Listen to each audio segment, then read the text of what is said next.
Well, good evening, friends. Mark Holmes here, and as always, I want to thank you all for watching, commenting, subscribing, and being part of the Joe Boo Sports Report. Without you guys, this literally, and I mean literally, does not work. There's not enough hours in the day to get everything done that I need to get done. It's just always so much, and of course, today was one of those days where there was so much stuff going on with the Dallas Cowboys and things that weren't even related to the Cowboys, but related to the Cowboys. We had Russell Wilson talking about, we had heard that he was basically said, I'm done, because they didn't want to do the things that he wanted to do. But then that was retracted and said, no, I never demanded a trade. We heard Deshaun Watson has basically said, screw you, coach. I don't care. I am done. I'm out of here. I'm not going to ever play for you guys. Trade me. And of course, that sends the Dallas Cowboys blogosphere crazy, because hearing Russell Wilson, who had said that, no, I didn't demand a trade, but the only teams that would be possible would be the Bears, the Cowboys, the Saints, and the Raiders. So, of course, Cowboy fans go crazy. And I want to say this. Actually, before I say that, let me give a thank you to some great fans. Philip Vance, who sent me the magazines and stuff. I appreciate all you've done. We did a live stream out at Fish Pond earlier today. CJ Leonard, thank you very much for Super Chat. Juan Cruz, congratulations on the new baby. You are the man. Lloyd Diggs, Juan Cruz again. Aaron R. Archer Sr., Brian Harding. Sorry about your Redskins. Aaron Archer again. Young Wilson, Sebro, and Aaron Vima Ramatse. I can't pronounce it, but all of you guys will end up putting you guys in the big tumbling wheel here, because tomorrow night we'll be doing another drawing for Iraq. We might even do two tomorrow. We're working on raising some extra funds, because if you like the way the sets kind of change, you never know where you're going to see me. You might see me behind my desk over there. You might see me over here. You might see me in the workshop. You might see me on the outdoor set, although I kind of stole everything from the outdoor set and brought it in over here, so I got to rebuild that one. But be that as it may. Okay, so Cowboy fans have gone crazy. People are saying, man, would you trade 3 number ones for Russell Wilson and let Dak walk?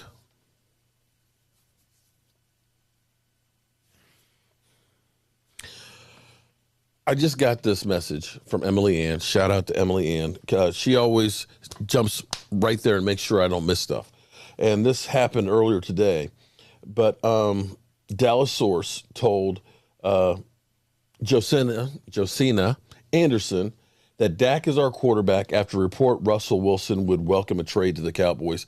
And you can see some of the headlines. Russell Wilson to the Cowboys, why a potential trade is mostly silly and problematic. Thank you for at least keeping it real.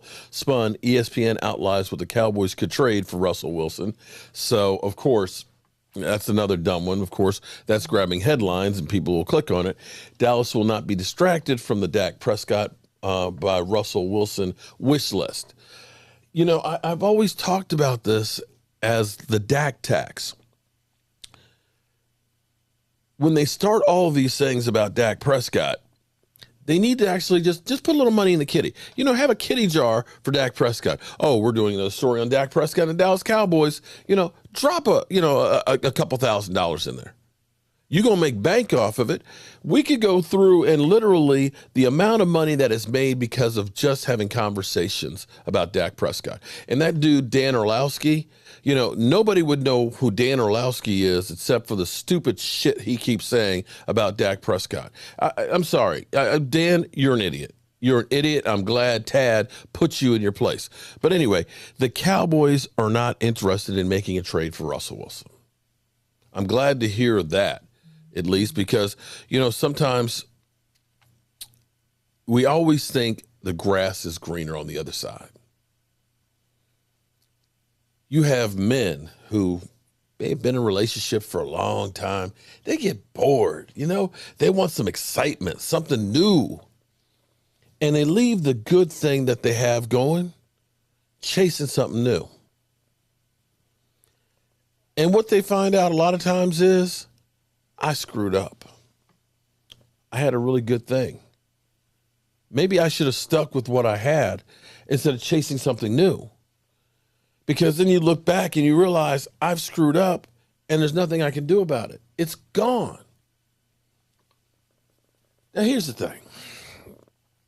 I'm not disputing that Russell Wilson is a better quarterback. I'm not. There is no way, no how I'm going to fix my mouth to say that. But just like people asked me earlier today, well, how would you compare Dak Prescott to Troy Aikman? Or Dak Prescott to Tony Romo? And I said, well, Tony Romo's career is done. So you have exactly what it's going to be. You don't know what the rest of Dak Prescott's career is going to be. You could look back in 2018 and say that, Carson Wentz, he's got a Hall of Fame pedigree because of what he played his sophomore year. You figured that's going to continue to rise, and he's going to be a great player for a long time. All of a sudden, it goes downhill. And now you look at it and say, how long will he be in the NFL? More so, is he going to the Hall of Fame? And to put this in perspective, because we had a discussion about Tony Romo where people were saying Tony Romo is a Hall of Famer. Okay. I'm not going to say that he can't get into the Hall of Fame, but I want you to understand, when you talk about the Hall of Fame, understand in 101 years of playing football, of all the people who have ever put on a helmet, or even before they put on helmets, everybody who has called themselves a professional NFL player, actually, not just the NFL, because the Pro Football Hall of Fame is all professional football. Of all of the people, and I don't know how many, but I'm guesstimating that there's got to be 200,000, maybe. Of those 200,000 people who have played football, or however many it is, only 326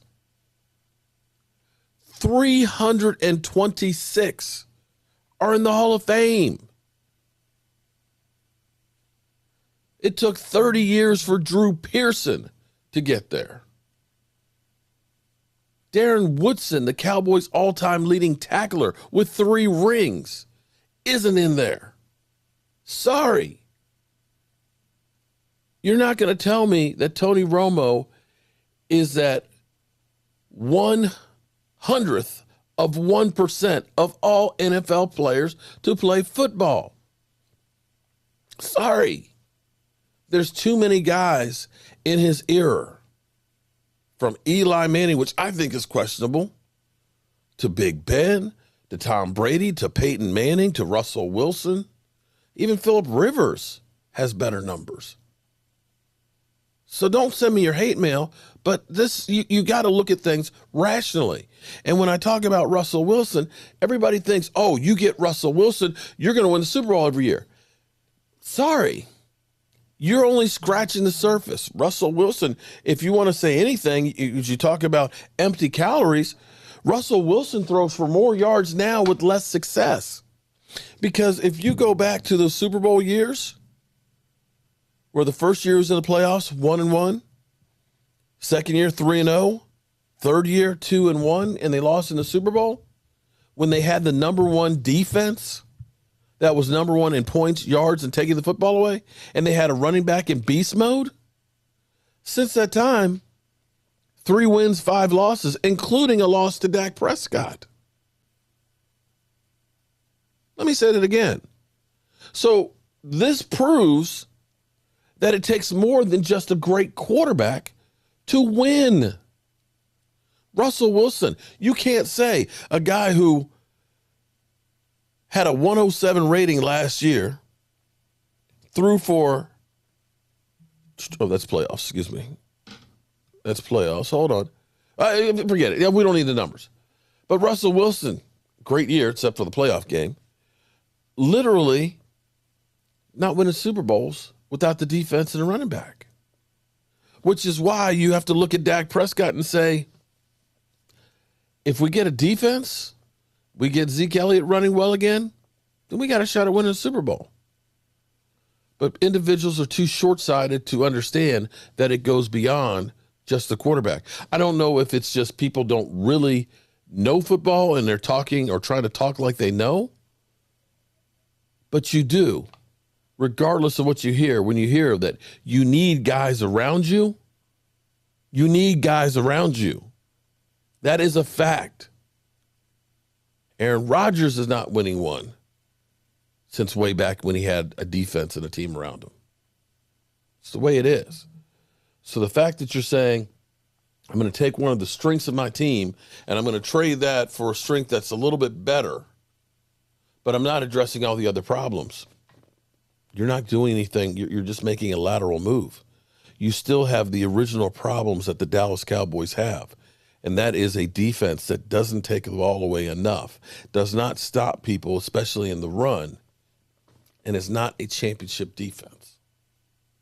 So you can send me your hate mail, and I don't care who you put on the team last year, quarterback. With a defense that gave up 29.6 points a game, you're not going very far. I can tell you this much. Pat Mahomes wouldn't have gone to the Super Bowl if his defense gave up 29.6 points a game. That's the exact same number they averaged on a weekly basis. All right, with that being said, I don't know why, but my phone and everything is just literally just like beep, beep. I mean, it's going crazy to my watch and all that. But let me see, what has Greg got? Jerry's going to get the deal done, but as I said, it may Dak and Jerry and Steven being in a room without France.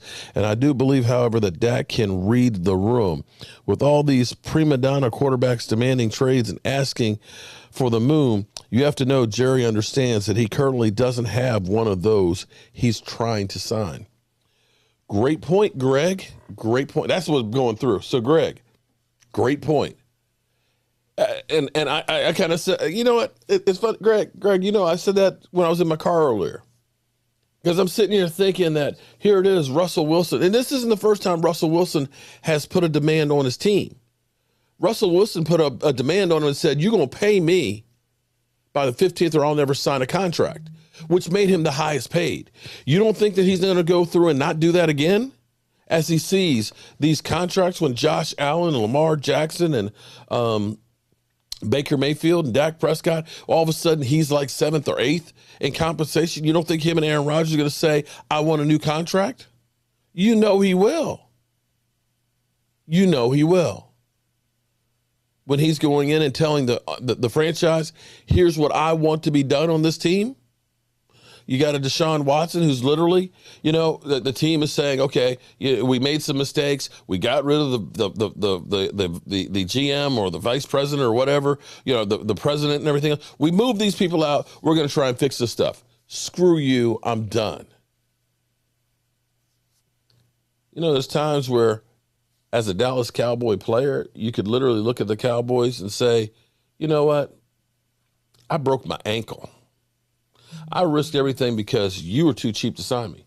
You keep putting out this stuff where I have to take a discount while you're paying other people. He could easily have said the same thing. Screw you. I'll go elsewhere, because there's a lot of teams that would love to have him, but he didn't. And that's why you stick with somebody like Dak Prescott. All right, y'all. I hope you guys have had a great day. And I guess I'll see you guys at the Fireside Chat. Peace.